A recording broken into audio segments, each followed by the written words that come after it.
You're watching Reality Check. Controversy has broken out in Kerala over the use of surveillance to fight COVID.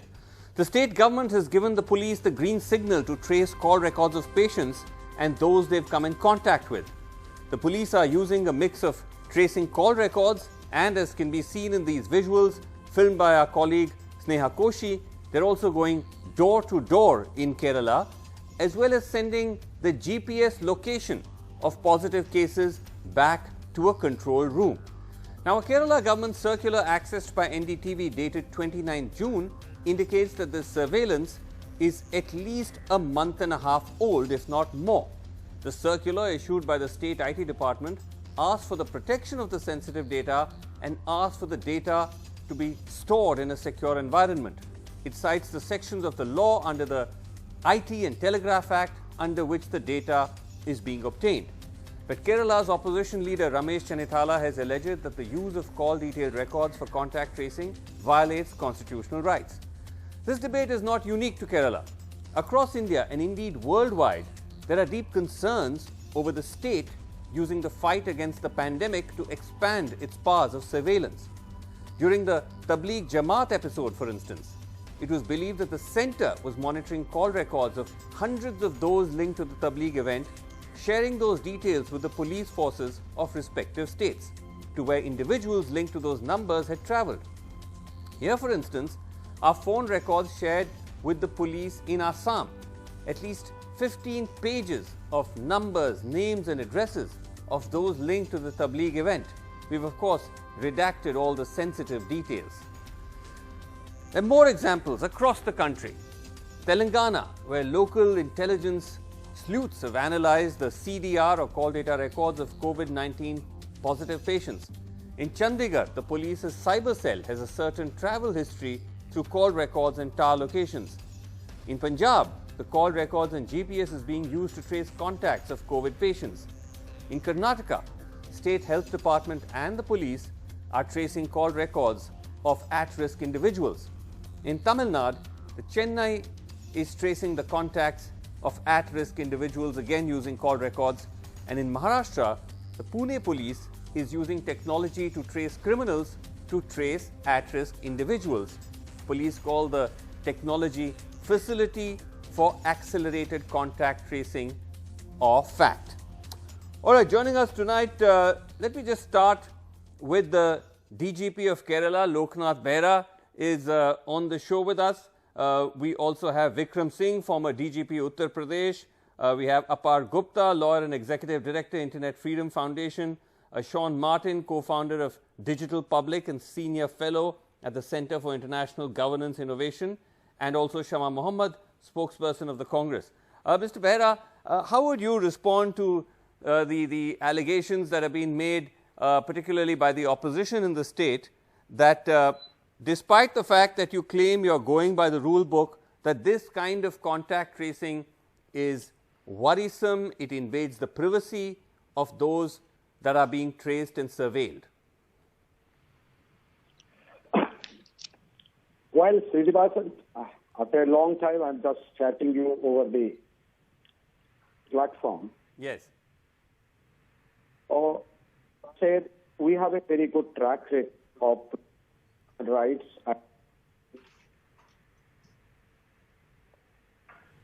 So this particular issue relating to contact tracing, you must appreciate the fact that contact tracing is very, very crucial. And unless until we trace the contacts or the primary or secondary contacts, we will not be able to contain this virus spreading across the society. Well, how do we do it? Normally, when a particular person becomes positive, you actually interact with him and ask him that in the last 10 days or 14 days where you are, with whom he has spoken to or where he has gone. This kind of questions is there. So he takes certain people and we normally take it down and tell them that these are the primary contacts. And from the primary contacts, we go to the secondary contacts.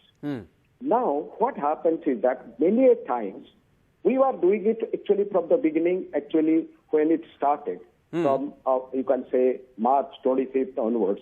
Right. But at one point of time, we realized one thing, that the whole total contacts are not coming through.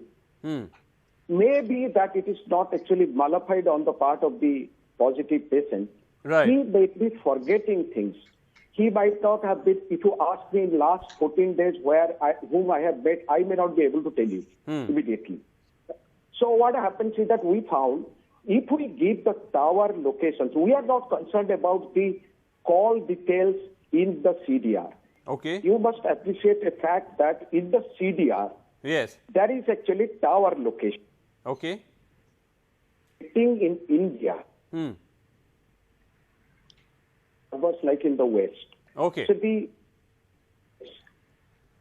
So you're saying, Mr. Behra, we'll come back to you. Yes. Mr. Behra, we'll come back to you in just a second. We'll also just make sure that we get your audio up and running. But broadly, what you're saying is, how else can you do this? How else can you trace the call records of people who otherwise may not be giving you all the details, whether it's inadvertently or whether it's deliberately? So that's the way that you are doing it. Now, that's the point, Shama Mohammed, that when the Congress in Kerala is saying that this is violative of the constitution and all that, number one, how else do you expect the police to trace the call records of people who may have got infected? Number two, it's happening across the board in all states, including, as we've just pointed out, in Congress-run states. Basu, first and foremost, what I want to know from this is that this call record tracing, as you know, it invades your privacy. Now, for example, I'm going into Kerala.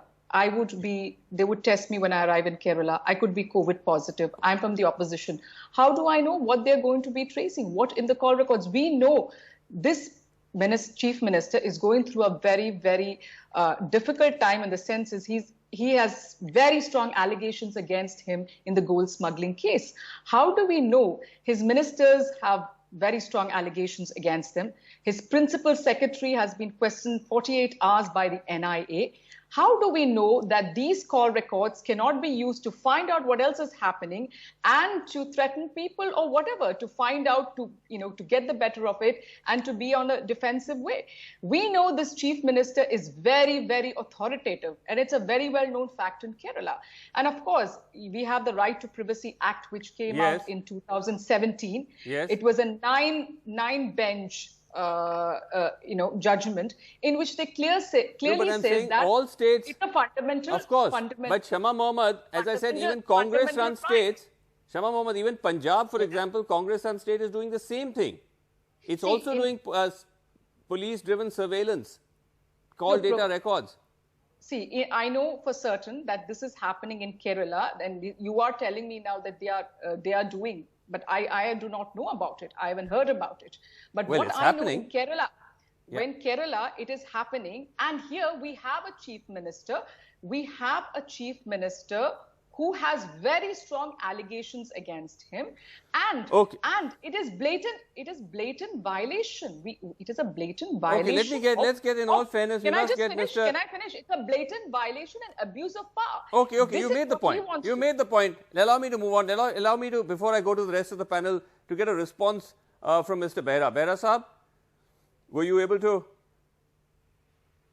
Would you like to? I am not actually going to talk about the politics part of it. I am not talking about the operational part of it. I am talking on a different point. In the CDR, Behra Saab, let me ask you. Yes, sir. Just hold on. I am not asking you on the politics.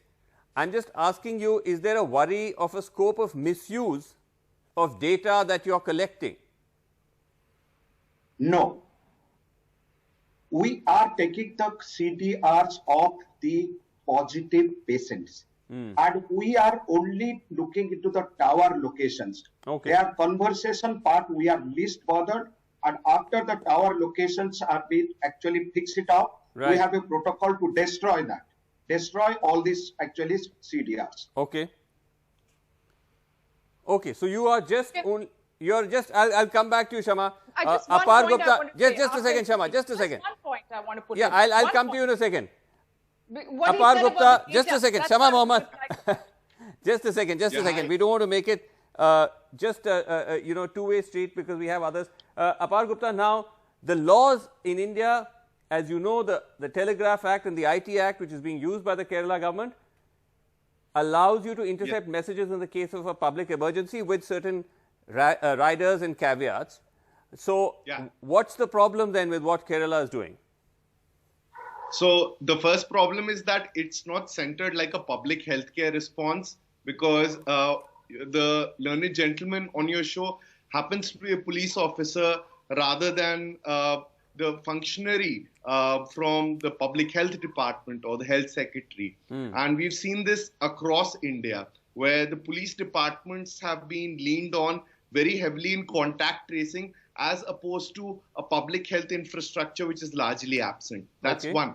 The second problem is that we're relying on provisions of the Telegraph Act, which is pre-independence, certain processes which were co-devised in the telephone tapping case in 1996, and the IT Act and the rules made under, all of which is under a constitutional challenge before the Supreme Court because these safeguards are inadequate. Now, with the call data records, what happens is quite often, Vasu, is that the retention of the record as well as its further transmission opens a high amount of risk, and we are being asked today to trust, but we can't verify. So there's an absence of a specific law for contact tracing across the board, both at the state level and at the central level, which is the same problem with Arogya Setu. I'll end here. Let me just get Sean in. Sean Martin, give us examples in other parts of the world of how countries are grappling with this. Are there any examples of what's the right way to go about it? It's a good question. I think that the examples that we have of success are those where the public is actively engaged and supported and encouraged to participate in the public health aspects of the response. And so the learned gentleman described the problem of getting the public to participate, which is why the police had to be deployed. That problem is not going to get better by using surveillance records and sending police officers to people's homes. So international examples that you have probably heard of course, New Zealand has done a tremendous job of managing containment. They have a very different and smaller set of problems than many other places. I think that in terms of governance, what I think is success, and I think this speaks to previous points made, is the ability to verify. So the leadership of Singapore's program, of Iceland's program, of a number of programs have come forward and talked critically about the value and role of different technology approaches. And I think that type of transparency, both in methodology and in data governance, is going to be critical to ensuring that not only is this data not misused inside the government, but that it doesn't lead other actors and potentially less credible actors to try and do the same thing. Right. I just want to ask Vikram Singh Saab, former DGP Uttar Pradesh. Vikram Singh Saab, I think one of the problems here is, I think, the question of trust, which is what Apar brought up, that even if we say, okay, this is a public health emergency, there may be the need to perhaps, for the moment at least, temporarily shelve privacy concerns. But the question is, do we trust the police, do we trust the state when you give them such sweeping powers to monitor and to surveil? Mr. Jain, trust and credibility like Rome cannot be built in a day. You require a lifetime and a service of decades and decades to earn that trust and credibility, which unfortunately, I, as an ex-police officer, would say there's a wide dichotomy between the trust level that is optimum and that is minimal. I would also say that this trust has to be reinforced, because what you are doing, what Mr. Loknath Behera and other DGs are doing, it is in public interest, and also widely the provisions of the Epidemic Diseases Act. Right. We have done this in the past, we are doing it now. But again, the trust deficit is thing that, of course, is giving apprehensions, as Ms. Shama would have and other learned speakers would have. Right. But provisions of 3x2 of IT Act, as also the Indian Telegraphs Act, as also the Amar Singh case, in which the Supreme Court gave elaborate guidelines. There's elaborate documentation when this kind of an exercise goes on, for contact tracking and tower location, etc., CDR monitoring, etc. But yes, it has to be elaborate, it has to be closely monitored and destroyed when the use is over. And the public has to be kept in confidence also. Right. Mr. Behera, to the point being made that how do you trust and verify the fact that, as you claim, that the data is destroyed, How do we know the data is destroyed? Look, Srini, we have an SOP relating to interception, etc., which actually, when I was with the Government of India, Right. we drafted it. Okay. And you might be knowing about it. We actually filed in the Supreme Court, Yes. and the Supreme Court made give the stamp of approval. You take it little further, because we are very concerned in a very elite society like in Kerala. They are very concerned about this. So what we do is, you actually get these things electronically. Take only the tower part that.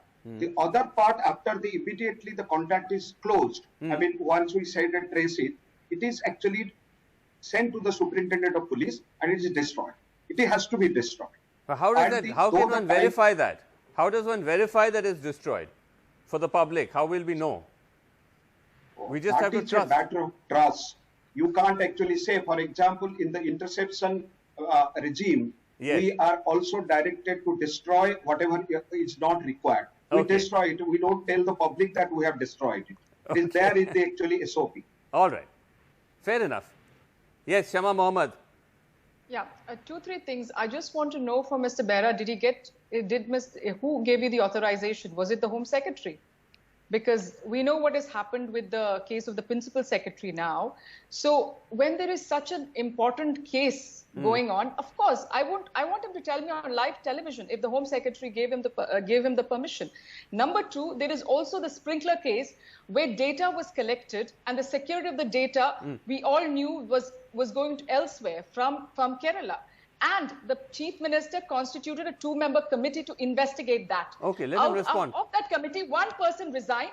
Nobody has taken up that position. Why did that person resign? So there is also that issue here. Okay. So Kerala is a completely different case in Okay. which there is an NIA. NIA is investigating Okay, you the mentioned gold that. smuggling case. Let him respond. First time in the history of Kerala. So explain to me how do we Okay, know one the at a data is time. not going to this? One at It a can time. be He of is the same thing as DGP. What happened with the sprinkler? Fair enough. We must Can respect. be the DGP. I respect him. Yes. Vasu, So we must I have respect that. Okay, but let him respect for respond. Yes. Yes, But I Shama, let want him to respond. give me Sir. answers. I don't- Okay. Yeah, sir. So the Home Secretary Yeah. authorized I it? think that- The Home Secretary See, did authorize it? See, the authorization is there already inbuilt in the law. Today, we have issued a clarification, which I will definitely hand over to Sneha. Citing some of the Shama. rulings from the Supreme Court, Yes. after the AIDS situation came, there is a ruling by the Supreme Court. There are guidelines issued by the DOT before the pandemic started in the This is month of Department March. of Telegraph, yes. Yes. Yes. So we have actually said, you will say that tomorrow you will say Arogya Setu is also intruding privacy. And this, person who is quarantined jumping is intruding privacy. Yes. If you are quarantined, you are just going out. And if you say that it's a violation of privacy, we are tracing it, then we can't do it. It is public health issue. It is a question of life and death. Right. And the question of, so we are using I am totally under the ambit of law. Okay. As Bikram Singh sir said, he is one of the outstanding police officers of this country. And Yes. I said that we have to use methods for public good, public safety. We Right. should not think negatives. Okay. Fair enough. Apar come in? Gupta, last word, we're out of time. Yeah, Can I? Yeah, Just Shama, one just a word. second. Shama, I want just to a ask second. about the Pottaswamy No, Shama, one judgment. at a time, one at a time. And That's being not a fair. COVID Come. Yes, Apar, yes. So firstly, let me just say that contact tracing is necessary in a form of manual contact tracing or even through technology. And I empathize with the state functionaries here, but this is not the way to do it. And I'll just say in 3 short sentences why. The statement of practice or the SOP which is referred to actually also mentions a field in a pro forma which is called keyword. So actually you can do a keyword based authorization of telecommunications interception. That's very dangerous. It would almost amount to kind of mass surveillance, and this is presently under litigation before the Supreme Court. Right. Number 2, there's no specific law. I'd like to reiterate that. Okay. Contact tracing should be brought in. And third and finally, the problem we are talking about trust is because all the power, just like it was stated, goes back to the SP for destruction of all these records. It's centralizing all that power in one branch of government. There's no judicial oversight, there's no legislative oversight, and that's why we're having this debate. Okay, well, it is an evolving situation, but we hope these safeguards will come in one by one. Shama Mohammad, we're out of time, but we will come back to the story. Thank you all so much for joining us. Thank you, DGP Behera, for being on the show. It's been a pleasure. Thank you so much for watching. Goodbye, good night.